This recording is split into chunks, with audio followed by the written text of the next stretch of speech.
Om Shanti, Shanti, Shanti.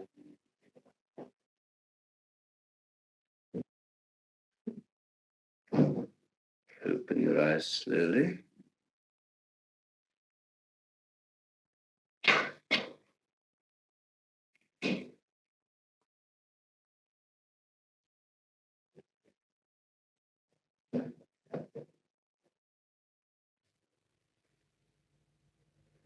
Where's Barbara?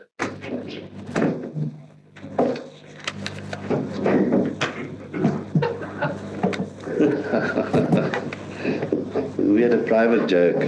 She says when I take out my joke slip, it reminds her of Ronald Reagan. Because every time he reaches in his pocket and brings out a little card with statistics, which he has gathered from newspapers, and most of them are wrong. And then, of course, Bill Aycock was telling us over dinner last night that he used to be 5'3", but Charles Shaw pulls his leg so much that he's gone to 6'3".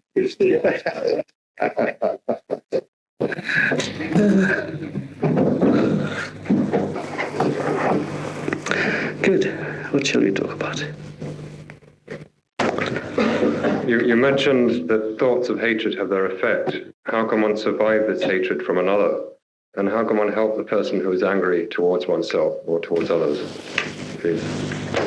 How can one help another who is angry? Why do you want to help that person who is angry? I had a wise old Indian friend who counseled me to saying that if somebody was angry, then one should not leave them angry. One should go up with them and share one's experience with them and help them. Beautiful. Very beautiful. If to subdue someone's anger is done not with an ulterior motive, but with an altruistic one, then it is good. Many times people try to subdue or get rid of another's anger for selfish purposes. The salesman might go to a client and he sees the client in a bad mood. So he starts joking with the client and brings him at peace because he wants to sell the client some goods. That is a selfish motive. The ulterior motive would be that you really want to help that person. Now, how qualified are we to help that person? One could very easily get rid of someone's superficial anger. But is that the end of the story? That anger might have very deep roots. What we have to do is get rid of the roots from which that anger stems. Now, this requires a process. And the first part of the process is this, that we must be angerless.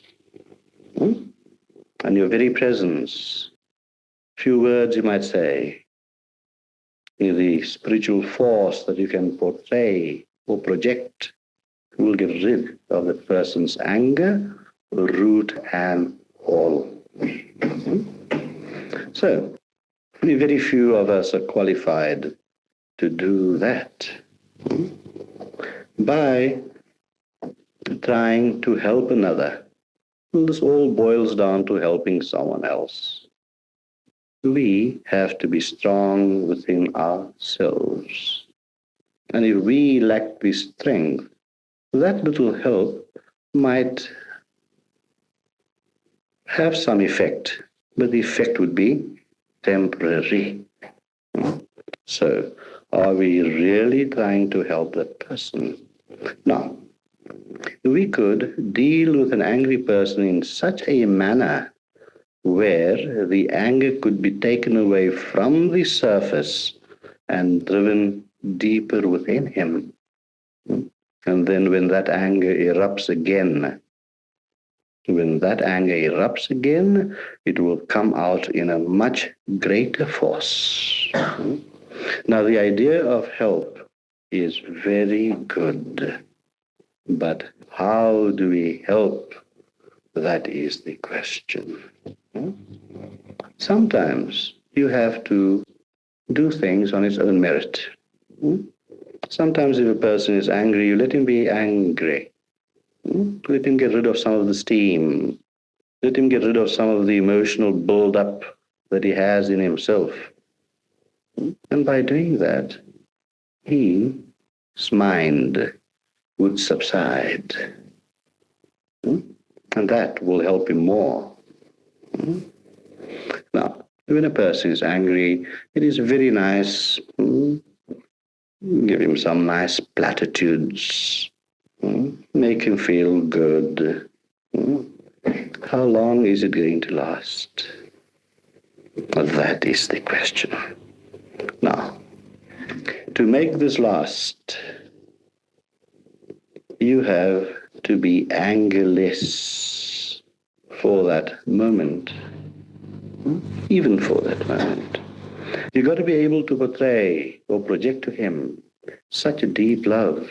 You mentioned the word hatred as well. Hatred and anger are blood brothers. You've got to have deep love within yourself, a deep, sincere love that just wells up and up and up. And that person must be able to feel it.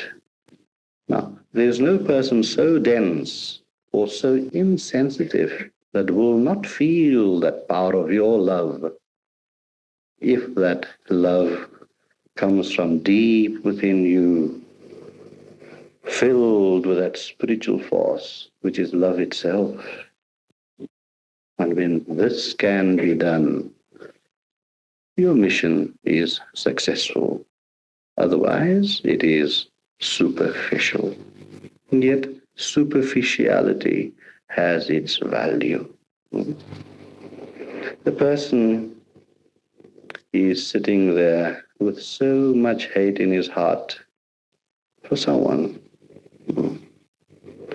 He is seething and boiling. And you go there and you speak to him. He will start hating you too.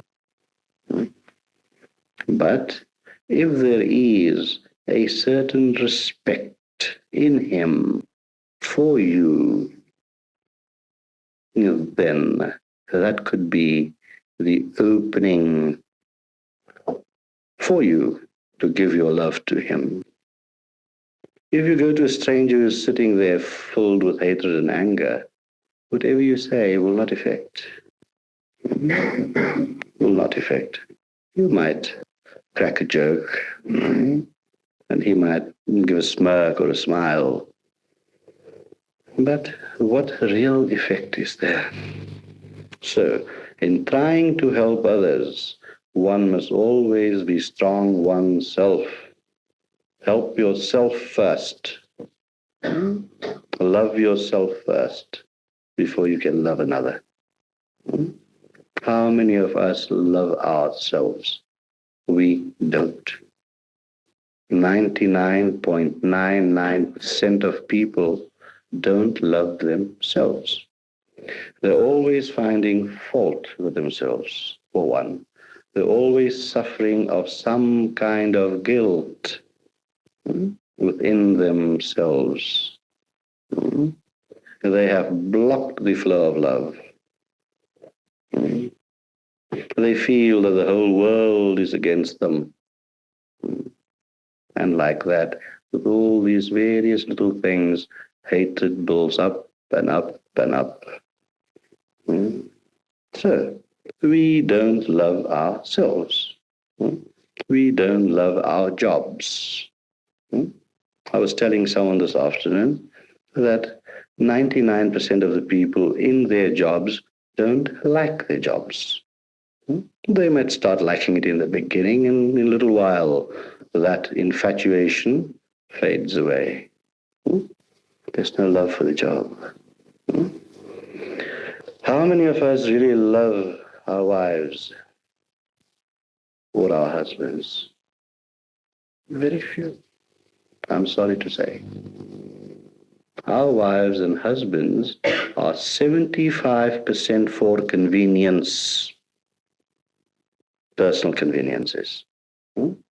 But my suit might be pressed and my shirt is ironed and my food is cooked and my children are looked after.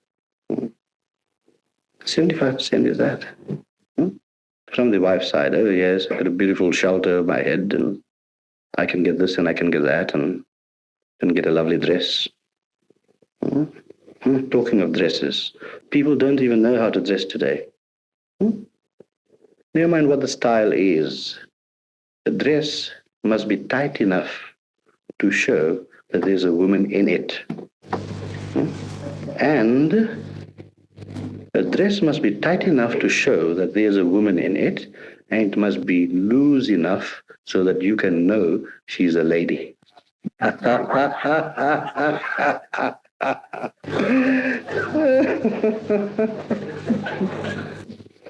So the wife, right, she has a shelter over the head and the pay packet comes in end of the month and all expenses are met.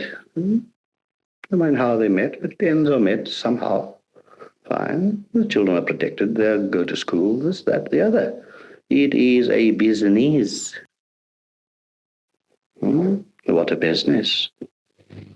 So you see, we don't even love our husbands. We don't even love our wives. We don't love our bosses. We don't love our jobs. And that constitutes 75% of our lives. So why can't we hate? Why can't we hate? So the strength lies in strengthening ourselves. That is the secret. Man, know thyself means man, love thyself.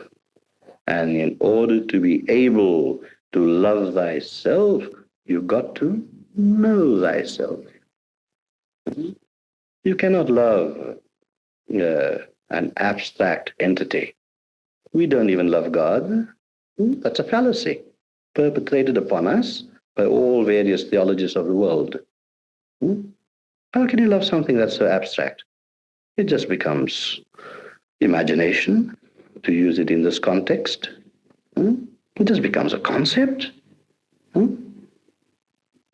Yeah. Why do you love God?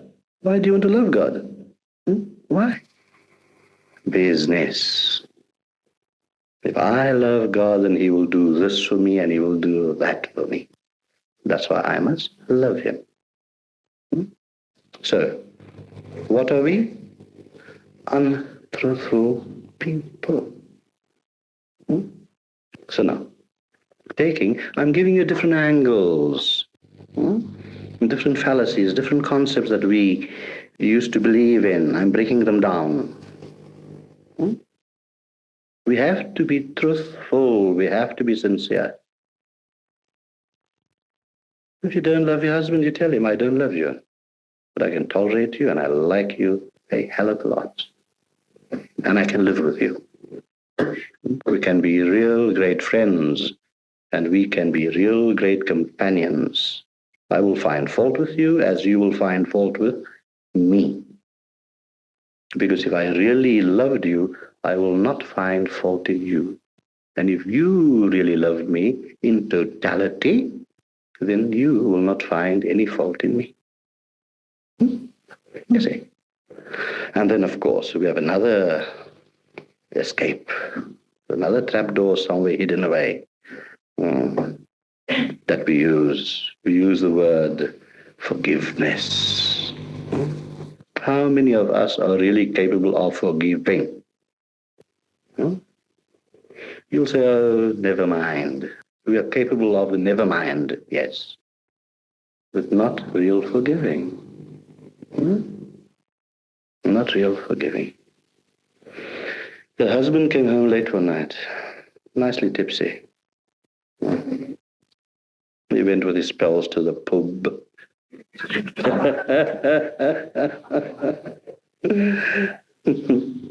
Then he came home and he was a bit rude to his wife. So they were cross.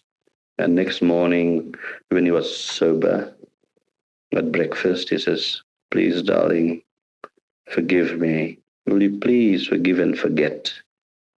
She says, "I promise, I do." They've forgotten the meaning of "I do," you know? Right. Forgive and forget. So she says, "Yes, I forgive you and I will forget."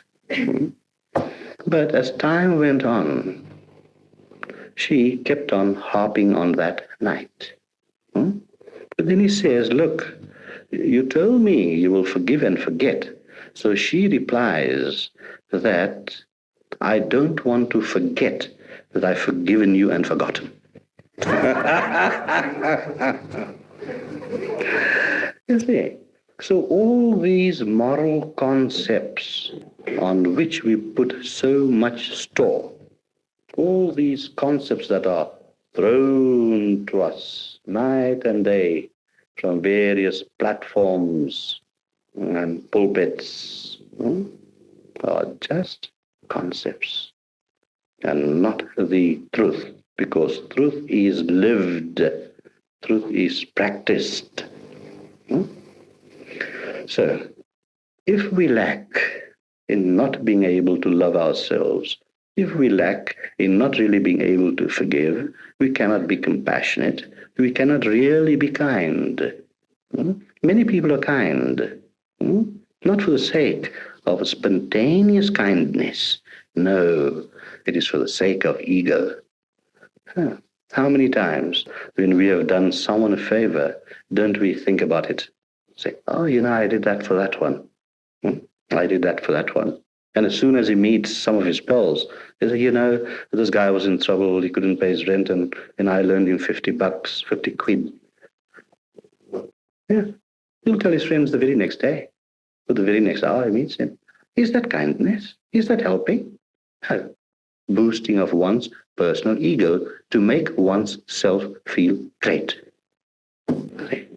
So all these so-called moral concepts are based upon falsity because they are not living truths. So now if we have all this in us, can we stop hating? Can we stop hating? Someone does something good to us, and we feel that we love the person. We appreciate. It's, "Oh, well, he helped me. What a nice fellow.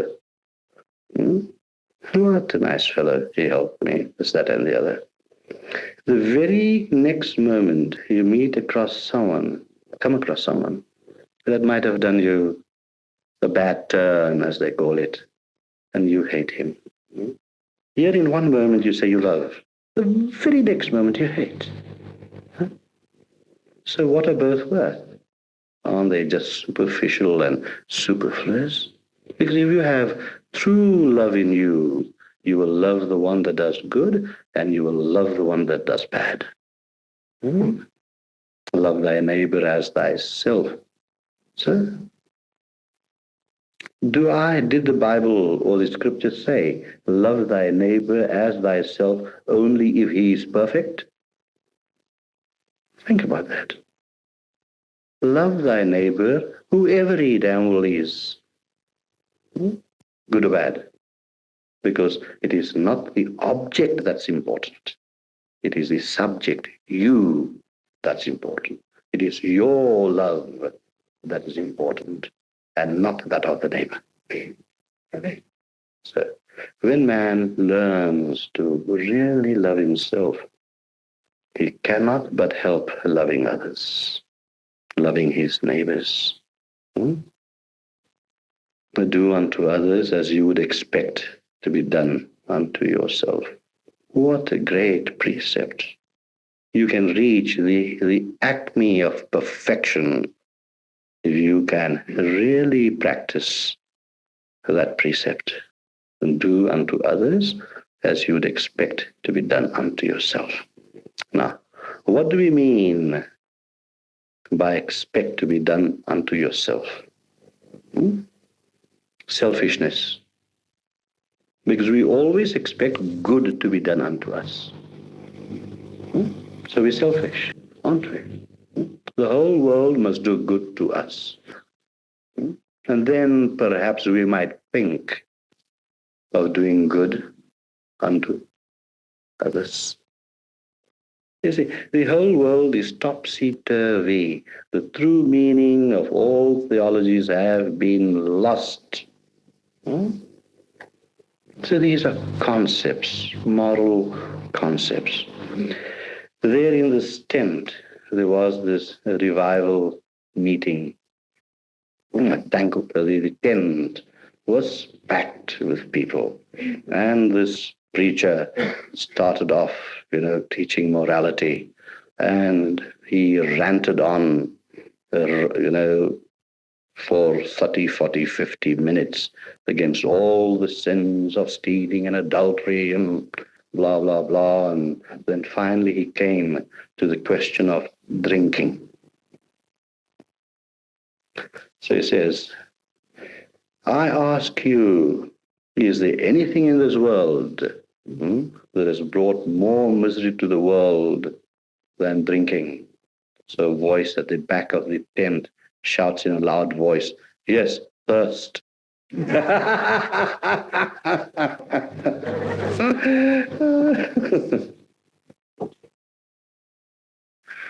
Man, know thyself.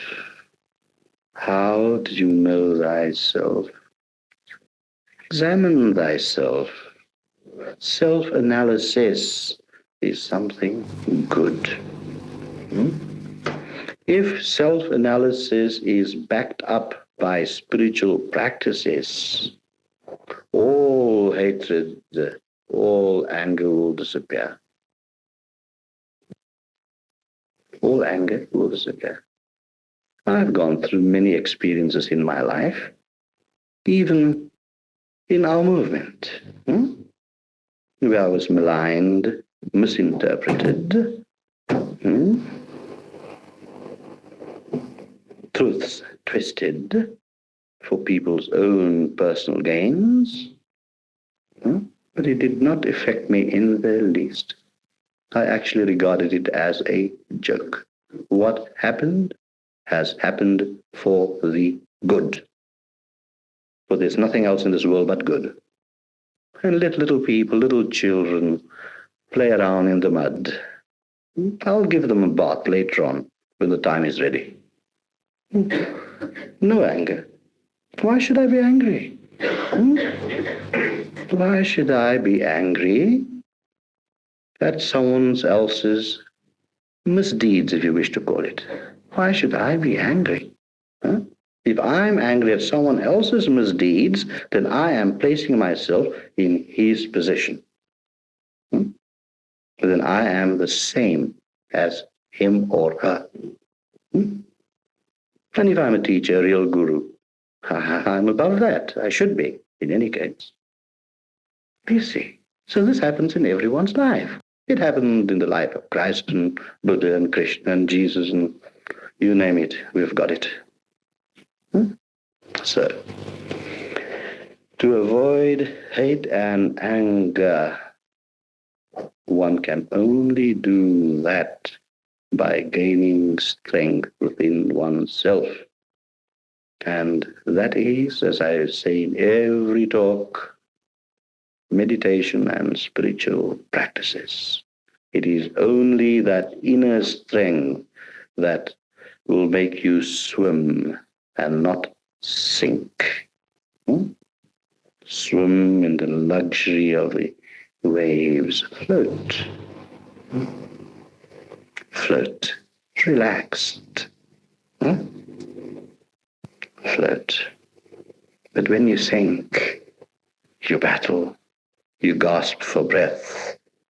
You even try to clutch the last straw, as the saying goes.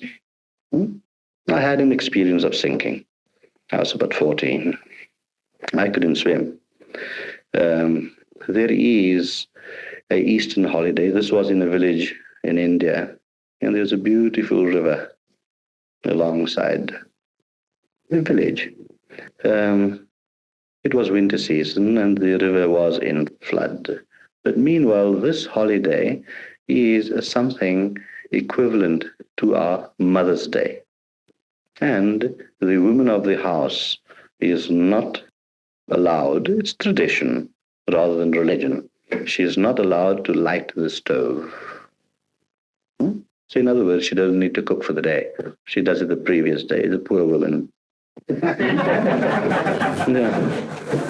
She does it the previous day. She has to cook for 2 days, you see? All right. That's our traditions, yeah. So there were about 8, 9 of us. And we thought, well, we've got to bathe in the morning. And in those olden days in the Indian villages, there was no electricity and hot water cylinders. So water used to be heated on clay stoves in the yard, back garden rather. The Americans say yard, and here we English say back garden. Right. So we went to the river. There was a young boy. He was a few years younger than me, and the river was in flood, and we wanted to have a bath. So he jumped in, and somehow his foot slipped. And I, not even knowing how to swim, I just couldn't stand that, a little boy going down, so I jumped in, and somehow or the other, I pulled him out. The river had a rocky bottom, and after pushing him out, I slipped and went hurtling along. The people standing on the riverbank tells me you bobbed up 3 times. But somehow or the other, I suppose I had to live. I battled inside the water and just kicked around and, with my arms swaying here, there, everywhere. And I just managed to come out on the bank. Now, if I had gone straight, there was a rock, which, after years of the water bashing against it, had a cave in it. And it's called Hathi Dara, which means where even elephants drowned. Because once you get into that cavern, you could never get out. But somehow, instead of getting in there, I just veered off against that strong current and came out onto the bank. So I know what sinking is all about. It's a beautiful experience, by the way. Because at that moment, when death is on the doorstep, the only thought that was in my mind was God. Beautiful experience. Mind you, I wouldn't like to experience it again, though. Yes. So, we want to float on the ocean of love and joy. Hate and anger is sinking and fighting. And then what do we fight against? We fight against ourselves. We fight against our own minds. All the turmoil and turbulence is not in the world. The world is functioning as it should be functioning, and this has been happening for thousands and thousands and thousands of years. People are no different today than what they were 2,000 years ago during the time of Christ, or 5,000 years ago during the time of Krishna. People are still the same. They still have the greeds and lusts and what have you. So there's only one person we can change or help. It is us. Only us. And through self-analysis, facing our problems, looking at the problems objectively, as if you are looking at a cinema screen. While you're sitting in a cinema, there's nothing you can do to change what's happening on the screen. And You can only watch it objectively. Right. Likewise, all the happenings in our lives, if we develop the conscious art of objectifying it, you will find that you will not start hating everything around you or yourself, and you will not get angry.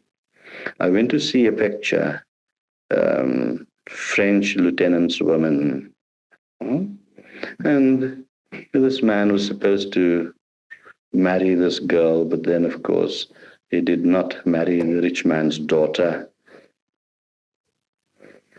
But he married this other girl. Yet, watching this film, I felt, oh, I wish I could go and bash that chap. You know, it's really breaking the heart of this beautiful girl, the rich man's daughter. I can't change it. I'm watching the screen. Likewise, all happenings. By the way, that is Leslie Baxter. Lindsay Baxter, welcome. She took the part of, in the film, lieutenants, French lieutenants women. It's a beautiful picture. I believe it got 9 Academy Award nominations or something. True. Yes. So, life is but a play. Everything around you is a play. Watch it as a play. Anything that happens within you, objectify it. Watch it. Watch it happening. And you'd be surprised how much you can enjoy it by watching it happening.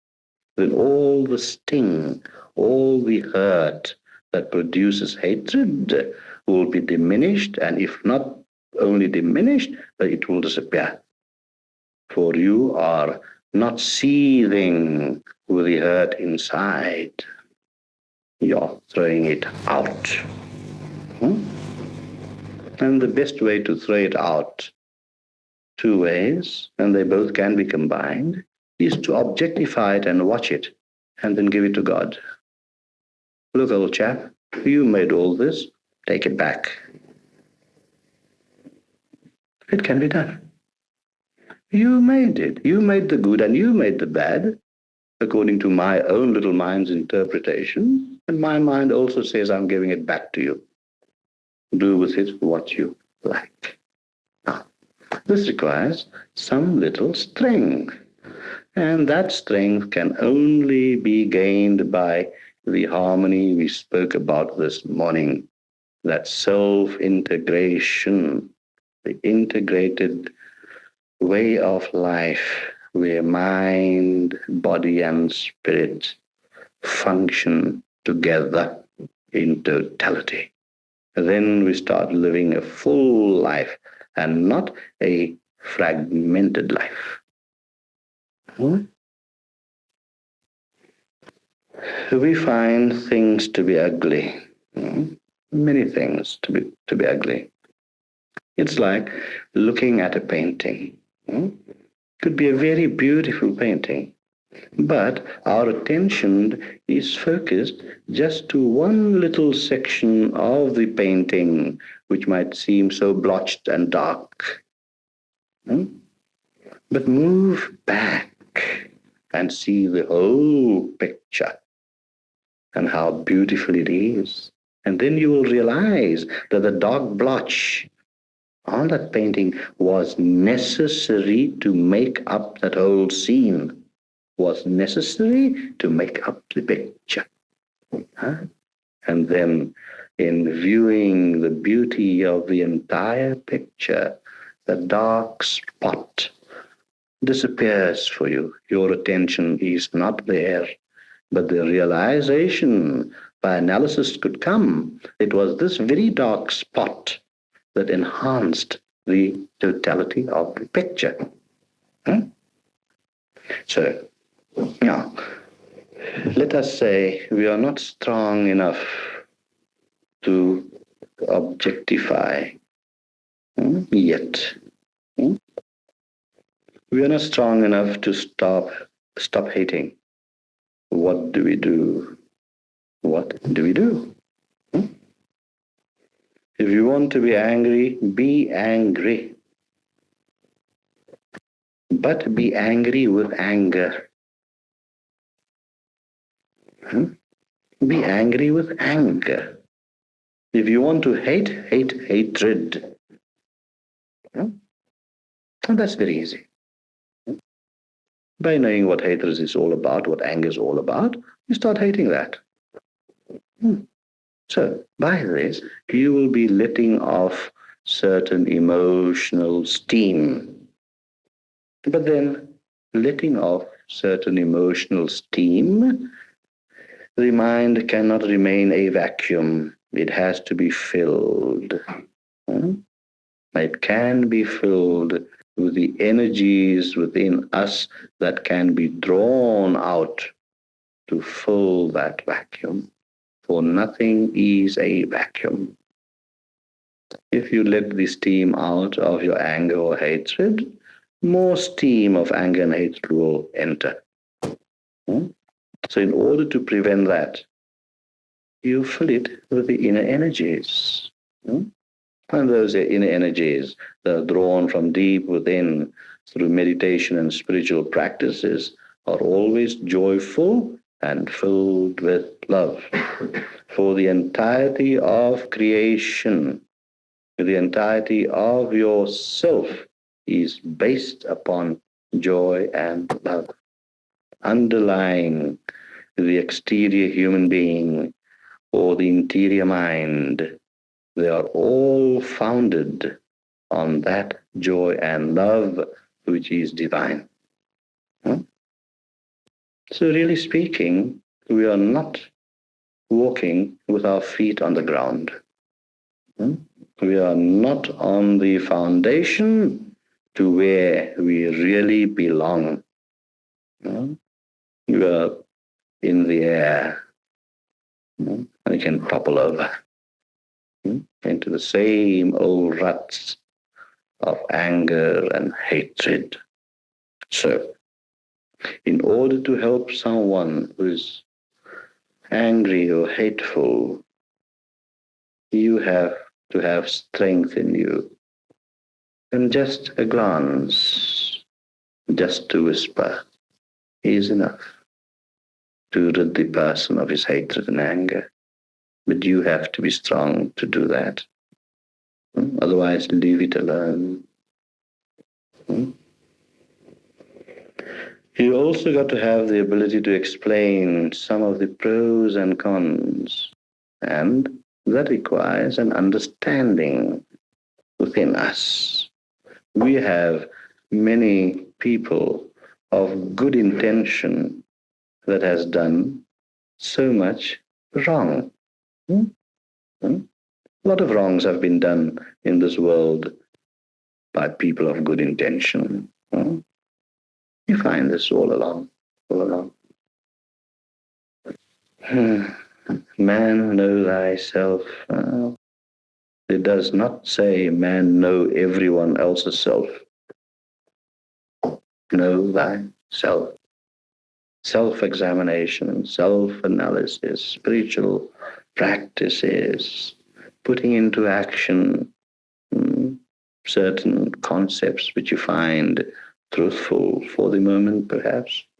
For concepts change as your awareness expands.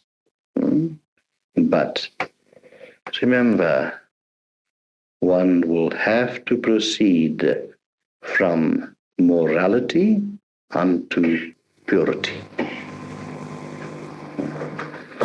Those are two different things.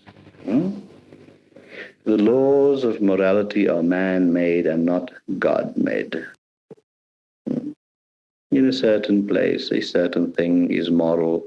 In another place, another thing, the same thing would be immoral.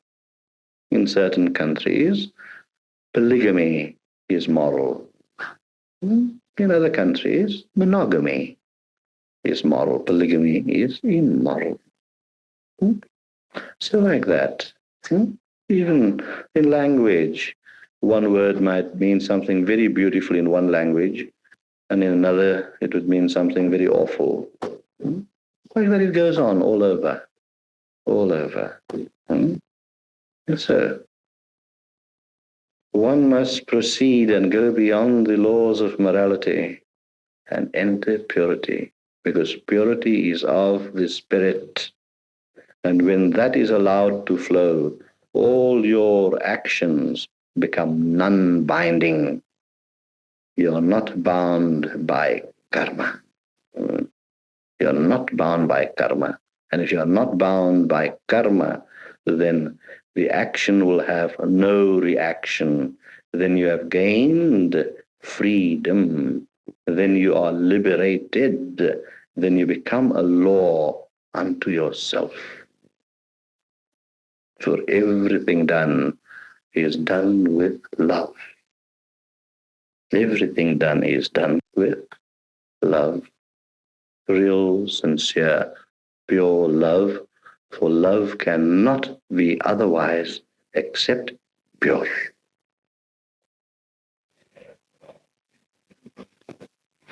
Yes, people do a lot of things and they go out of the way to achieve things which they think is right and which could not always be right. There was this man, and he was boasting about his new dog. He got a pedigreed Pekingese. So his friend asks him, where did you get this? Pedigreed Pekingese. So he says, I went to Peking for it. So he says, oh dear me, you could have got it in Piccadilly. You could have bought one in Piccadilly. So he says, that is very fine. I could have got the pedigree, the Pekingese in Piccadilly, but there, who's going to get parking? That's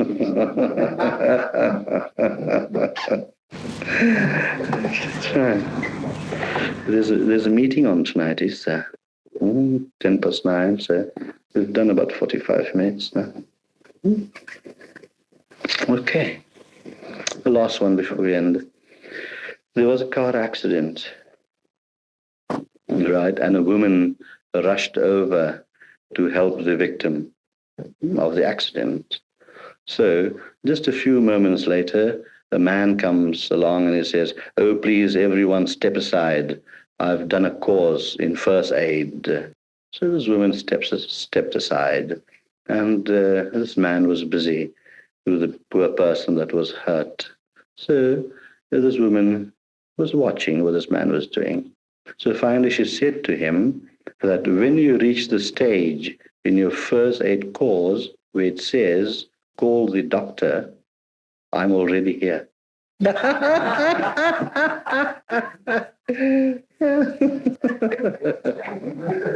we have the first question, please? Terry. Is there much activity in Cape Town? We still have a very nice group going on. And apart from that, I've also embarked on different kinds of activities. I attend the Groote Schuur Hospital 3 times a week when I'm called in for particular patients that have to undergo major surgery. I put them through meditational practices which calms them and which the doctors tell me is very, very helpful when the operation is really done, because they are in a calm, quiet, happy frame of mind. So that takes up a lot of my time. Then in Cape Town, there are various organizations, and there's not a week that goes by when I'm not invited to give a talk on some particular subject, like Theosophical Society, Lifeline, the Aquarius Group, Sufi movement, all kinds of societies, and I go talk to them. And then, of course, there's always the consultations with people having problems and this, that, and we do our best and help as much as we can. So I do have a very easy day, about 16 hours. Not bad. 4 hours for the family and 4 hours for sleep. Nice. Well balanced. Next. in communicating about these practices that we're being taught, if one is not able to attend court, what guarantees one got that the Mandala practice is going to be sufficient in 3 years' time? Therefore, we have these reviews, and if there's something else to be given, meanwhile, I think the Mandala practice for you is good enough for you personally for the next 20 years. Don't worry. Lindsay. Are there masters around the world? Are they somehow encouraged? Is there a divine plan? And do they all know about it? Yes, yes. Everyone is a master unto himself, but I'm sure those are not the masters you're talking about. In this present world situation, there are 7 basic energies. And these basic energies are not necessarily incarnated in body form. But the 7 energies, or perhaps out of these 7, 1, 2, or 3, that is embodied at the moment, is forever in contact with the other energies. Once one reaches the oneness of all existence, which we call self-realization, or whatever name, liberation, whatever name you want to put on it, these are labels. They are in contact at will to draw upon or to be in communication with any particular one of those 7 energies and use those energies as and when required for specific purposes. And it is done every day. I do it. Next. Can I ask, Steve, I wonder if you could come up to the microphone to make your question. Sorry, I forgot about that before, so that it can go on tape. If there's any special significance about the numbers, why, for instance, 108 chants per hour? Good. The Hindus believe that there are 108 names for divinity. I don't believe that. To me, John, Jack, Jean, Joseph, Peter, Thomas, they're all names of divinities. Everyone is divine. But there is some scientific value in the 108 beads to the rosary. And that is for the purpose of timing. It has the sufficient duration of time to achieve a certain change in mental energies. Those are used for timing purposes. Now, tomorrow morning, I'm going to lead the chant. Fine. I believe there had been some, I was told, some little mix-ups with the chant yesterday or something. And I'll have to cancel some of the appointments I have with people just to fill in that time to do the chanting. And before we start with the chanting, I'll give you an explanation on what the chant and the 108 beads are all about. I'll do that. What effect it has physiologically, biologically, psychologically, spiritually. All these various aspects we'll cover tomorrow in a very short talk, although I've made a very long tape on the meaning of all these various practices. And I'm sure the master copy would still be in the archives if you have one. Yeah. So I'll give a talk tomorrow morning on the meaning of chanting, and thereafter I will lead the chant, how it is really done. Mind you, this has been done since I first came to England about 6-7 years ago. And I don't know why someone slipped up yesterday and not really doing it properly. Yesterday or the day before, I don't know. So we'll do that tomorrow. Okay, fine. Next. A lady came to see me this morning in an interview, and the question she asked me was this: that what happens after death? Because we are all afraid of death. So I said, let me rather see someone that needs me more here in the private room, and let me answer that question rather in the satsang. It might be of interest to most. People fear old age. Meanwhile, this one man that turned 100, he was interviewed on television. And so the interviewer asks him, what is the secret of this long life? So this man of 100 answers, he says, oh, that's very easy. I just keep on breathing. And then this other guy that turned 100, he was asked, what is your secret? And this, that, and they had a long chat about it. And so the interviewer tells him, well, happy birthday to you, sir. And I do expect to see you at the same place next year. And so the old man replies, he says, well, I see no reason why we should not. You look healthy enough. There's this fear of death. I've made a very long tape on this at some previous satsang in England, and I'm sure that's in the library, so I'll just go over some of the salient factors. There have been books written like Life After Death and Life After Life and things like that, with researches done by doctors. I'm sure some of you might have read those books. There were a few articles in the Observer, a two-part series on the very same subject. This one thing they stress is this, that when a person dies, a light comes to meet you. Now that is an untruth. So this is evidence they got from people that were just about passing over and recovered again.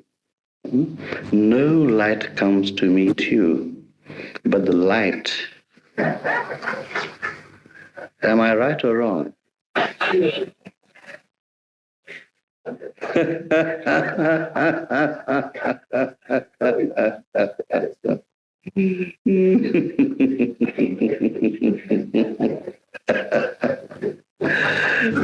Dear me. No light comes to meet you, but what you will see is your own light that is within you, your own spiritual light that is within you, which you, after discarding the physical body and just having the finer mind left, could recognize. And you feel that you're meeting this light. So in the other dimension, those little bulbs have no time to come marching forward to you. Right. Death is one of the finest experiences man could ever have. I have died many, many times at will. We can send your soul out of the body and re-enter the body. You project it out. Which some people call out-of-the-body experiences, but that is a misnomer. That does not happen. Your astral body, the word which the occultists use, is that your astral body leaves your body. No, it does not leave the body. The astral self, or the subtle body, is projected out of your physical body. And you have what is called a dual consciousness. So half of your consciousness is contained in the subtle body, and half of it is contained in the physical body or the gross level of the mind, so that the recognition could take place. And if you're thinking of America, you are in America, and then you would remember it afterwards, because part of your consciousness remains behind. If there was a total severance, then you would be dead. Now, at the time of death, most people, 99.9% of people, lose consciousness. And losing that, in the process of losing that consciousness, they feel that they are going through a tunnel, and on the other end is the light. But that is not the way to die. Why must you die being unconscious?